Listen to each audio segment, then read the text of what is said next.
It's an emergency. Oh my gosh, what are we going to do? I don't know, but this one over here pulling off Big Daddy Trucker vibes is not coming to help you.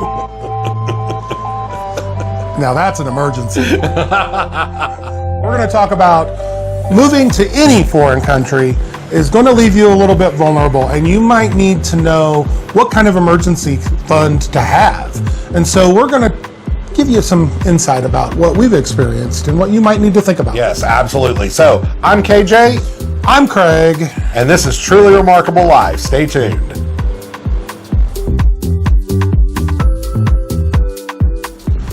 So if you arrive here in Mexico or any country really, and you've only planned for your regular living expenses, you're going to have a rude awakening, because even things that you might not think are an emergency can become an emergency expense. And you need to be prepared for that. So here's why you need to have a realistic emergency fund ready to go. Yeah. And I mean, just think about it. Wherever you're living right now, you've probably moved before and you think you got it all planned out and, oh, no, I didn't take into account I need to buy this, or I need to hook up this service, or like us with this house, we need to get an exterminator over here right now. Now. So, you know, there are these unexpected expenses that do come up whenever you first move somewhere. Yeah. You need to budget in some extra money for those sorts of things. Very true. Yeah. Okay, so number one, residency. All these steps in the legal residency process, they cost money. Mm-hmm. So make sure that you've taken that into account in your budgeting, because if you're granted temporary residence, then 12 months after you get your conhe, you're going to have to pay. And you're going to have to either pay for 1, 2, or 3 years all at once, whatever you choose. But, you know, those fees have been going up. So if you're coming in as a temporary resident, you know you're going to have to renew in 12 months. And you know what the fees are right now. You might want to budget a little bit more. Put some padding. Put some padding in there, because next year they might go up. Yeah. Or you might find that the process is not making sense to you and you need to hire somebody to help you with it. While that's reasonable, it's extra money. Yeah. So it's not just those fees to renew your residency that are going to come up if you're a temporary resident. You know, there are other things. You may decide that you want a driver's license here. Yeah. You know, and that costs some money. Maybe you decide that the easiest way to do that is to take one of the many classes offered here in Mexico to help you prepare for your driver's license. And here's a hint: most of them are really helping you prepare the paperwork to go down to the DMV, because complex bureaucracy in Mexico, it's a thing, and Big Daddy Trucker over here is not coming to help you with that. No, I am not. You can have him. And so, I ain't doing that either. So, but you know, things like that. There's always going to be governmental expenses that are going to pop its head up. You know, another thing is, you know, when you first move here, you rent a place, and that electric bill may be more than what you were anticipating. Yes. You know, while it's still less expensive than it is in the U.S. typically, it might be more than what you were budgeting. Have yourself a pad. Yeah, and that brings us to the number 2, the living expenses. Oh, yeah. Yeah, and when you move here, you're going to probably have to pay first month's, last month's deposit, all of that if you're renting. But what about if you're renting furnished and you need something additional? What if you don't like the bed that is provided with your home and you want to buy one that's more comfortable? What if you... Or a mattress topper. Yeah, a mattress topper is usually the way to go. What if there's repairs that your landlord just won't fix and you just have to eat it and fix it? Those types of things. Or you're getting Mexican phones, deciding whether to keep your U.S. phone and have a Mexican phone too, or... there's so many little things. Just as a personal example, you know, most of y'all know we moved into a new house, about 9-10 months ago, I guess? And the faucet in the kitchen, it was horrendous. It was horrendous. It was horrible. It's one of those, like, totally stationary. It sits over the sink. You can barely get dishes underneath it. It was a pain. Yeah. And Craig and I are like, nope. No. There are some things in life that you just need that work for you, right? Yeah. And one of the things that we loved and that we love about Mexico is the culture, the people, the environment here is so artistic. And you're going to want to either go to some concert, you're going to want to go to take an art class and just see what you can do. You might get into pottery like KJ. You might get into, there's so many different things. the food, just going out to eat and experiencing all the different cuisines, even if you're going to taco stands, that's more money than just your normal budget. So having a pad in your normal budget, as well as for those emergencies that come up. What if you need to learn Spanish? You realize that you are struggling and you want to go take some Spanish classes. Maybe that's not in your budget up front. That's not in your daily living expenses. You're going to need to have that extra. So number 3, homes. So when you move down here, it's the always present question: do I rent or do I buy? Right.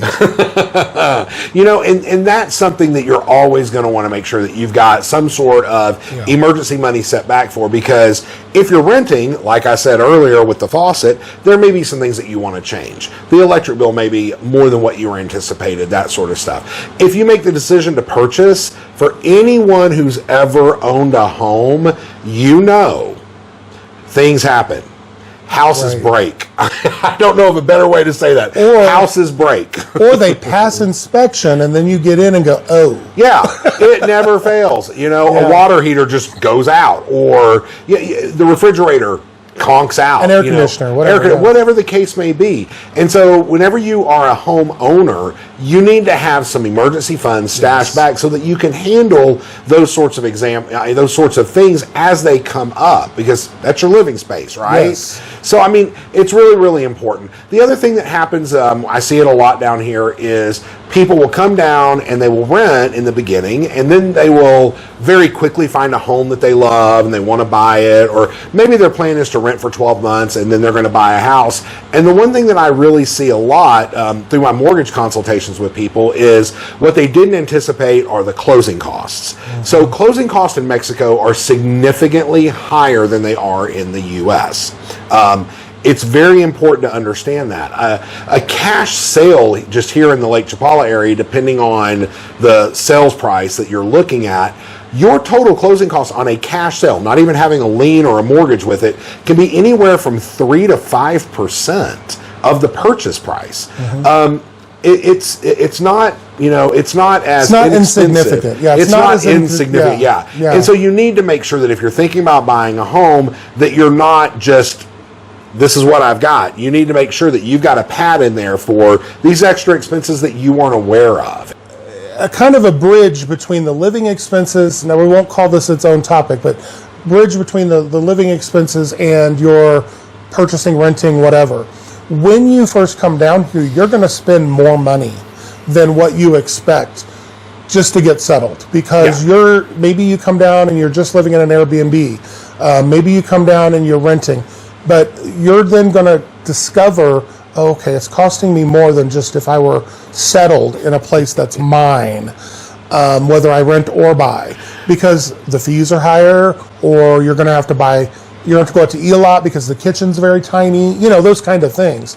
Transportation, taking tours, understanding how things work, you're going to end up spending a little more upfront. Come on, we're all human beings, and you just moved to a new country. You're going to be diving excited. in. You're excited. You're going to be going out and exploring. You're going to want to travel. You're going to want to eat these. It's just a human nature thing. So you'll think, oh no, we're fine. We're going to walk everywhere. We're going to go to the market. We're going to do these things that keep our budget low. And then somebody's going to go, hey, go on this trip to Mexico City with us, and you're going to go, ooh.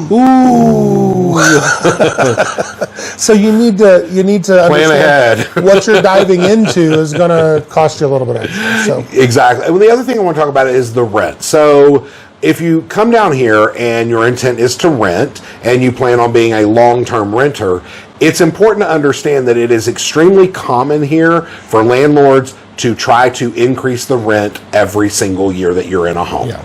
And so that either means that you are going to have to move every year, to a new home that fits within that budget, or you're going to have to be a hard negotiator. Mm-hmm. And that's the thing is, if a landlord comes to you and they want to increase the rent, you can say no.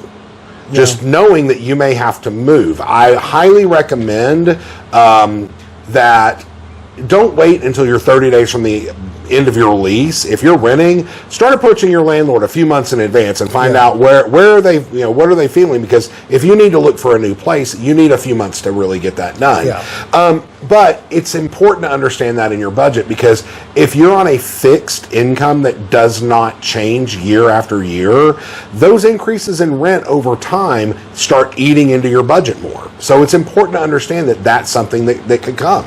Yes. The other thing that I would like to cover is transportation. So that's what is that, 4? That's number 4. That's number 4. So transportation.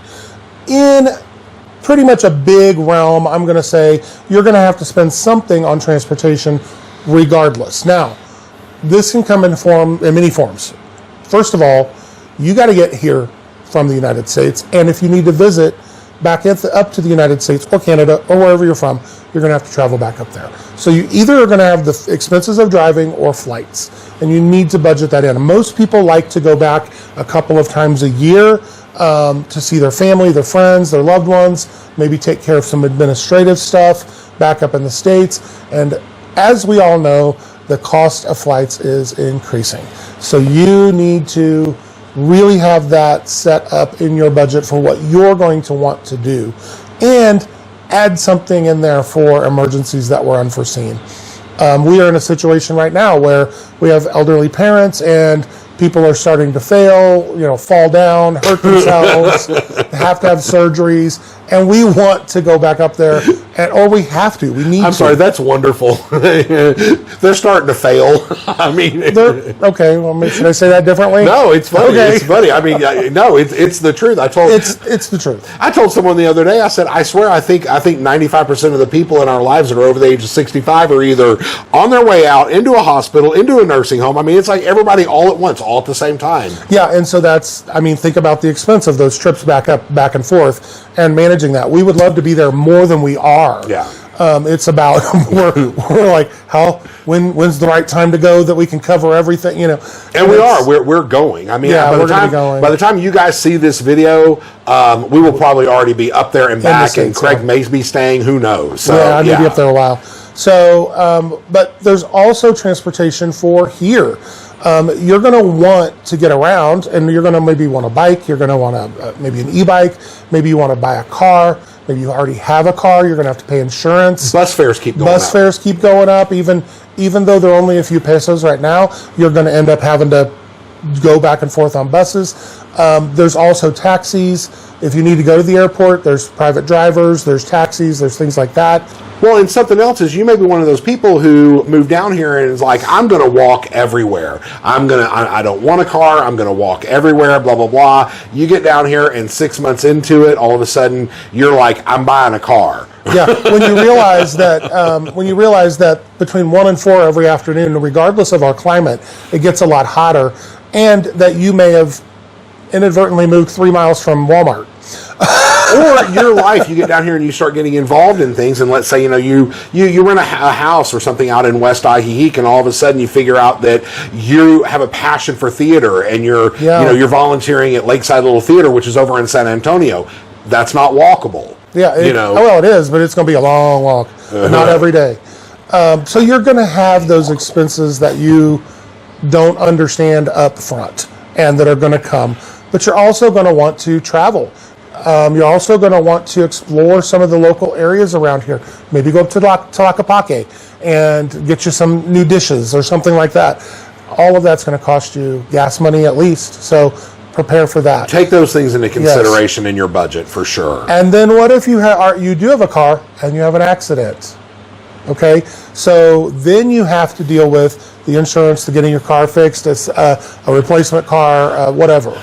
Okay, so having a nice pad for covering all of those kind of things is really, really important. Yes. Speaking of accidents. So that's going to carry us into number 5. And this is one that I know a lot of y'all are really, really interested in, is medical. You need an emergency fund for medical expenses. Now, I'm going to jump in. Cost of medical and our experiences with medical. Check out some of our videos. We've got 2 different videos on having surgery. We've each had surgery here. The cost is surprising, actually, for what it really costs. Surprisingly low. Surprisingly low. Yeah. In fact, My recent surgery was a lot less than what our deductible would be in the States. So was mine. Medications, they're more less than what the deductible would be in the United States. But that's still an expense. Yeah. And it was an unexpected expense. Now, there's some nuances around that mean you need to have that money available, KJ. Correct. And so this is where, everyone needs to have an emergency medical emergency medical fund off to the side. Whenever we first moved here, some good friends of ours said, look, you need to have 5,000 pesos stashed away somewhere that is hidden in your home that you never, ever, ever touch. And that 5,000 pesos is your ambulance fund. Mm-hmm. Because if something happens and you have a situation at home and an ambulance has to come pick you up, they're going to want money to take you wherever you're going. And so that's your emergency ambulance fund. Mm-hmm. And so just stick it back, forget about it, it's there you go. But we're going to be talking about, and I'm not talking about your run-of-the-mill, going to the doctor, going to the dentist, those kind of appointments, all that kind of stuff. I'm talking about the big things. So I'm going to bring this up because I'm going to use my surgery as a good example. I had to have an emergency gallbladder surgery a couple of years ago. Go back, check out the video and all that sort of stuff. But what I discovered through that process was the doctor gave me the price. It was going to be 80,000 pesos. And he said, I'm taking this out of you tomorrow. It's an emergency. And it was. It really was. So all of a sudden, we had to come up with 80,000 pesos in cash. I asked him, I said, can we use a credit card? He's like, you can, but they're going to charge you all the credit card fees. That's by the way, that's like $4,000 to $4,500. About 80,000 pesos. Yeah, now, back then it was actually was actually 4,000 because it was, But the point is they're going to charge the credit card fees. And you can tell he really didn't want to do that. He really just preferred to have the cash so he can pay his colleagues and everybody that's on his team in cash and da-da-da, and I get it. But here's the thing. We did not have that kind of money sitting in a bank account down here in Mexico to access. And we were using our U.S. bank accounts for everything and just going to the ATM. Well, the ATM has limits, usually imposed by your bank in the U.S. as to how much you can pull out every single day. And so this was I'm having surgery in 24 hours. There's no way I can get that amount of pesos out of the ATM to go pay this surgeon. So we had to go to a friend and say, hey, can you loan us this money? And he did, thankfully. And you know who you are. It's a lifesaver. Thank you so much. He was like, yeah, sure, no problem. And back then I could write a U.S. check to him and he deposited it in the bank account. They ain't doing that no more. No. They ain't doing that no more. No. So here's my recommendation. Everybody who's moving down here to Mexico, you need to, number one, get your RFC whenever you move here so that you can open a bank account here in Mexico. That's your tax ID number. That's your tax ID number. And you need to open a bank account here, and you need to have some emergency medical funds sitting down here at a bank in Mexico, because if you run into an emergency situation, you can take your debit card and walk into the bank, see a teller, and pull out however much you need. Okay. Now, with that being said, some of your larger institutions, your hospitals and whatnot, they will take credit cards. Okay. Craig's experience here, having his knee done, we put everything on a credit card. It was just so much easier. But because you don't know what's going to happen, that's the whole point of having an emergency fund, right? I don't know.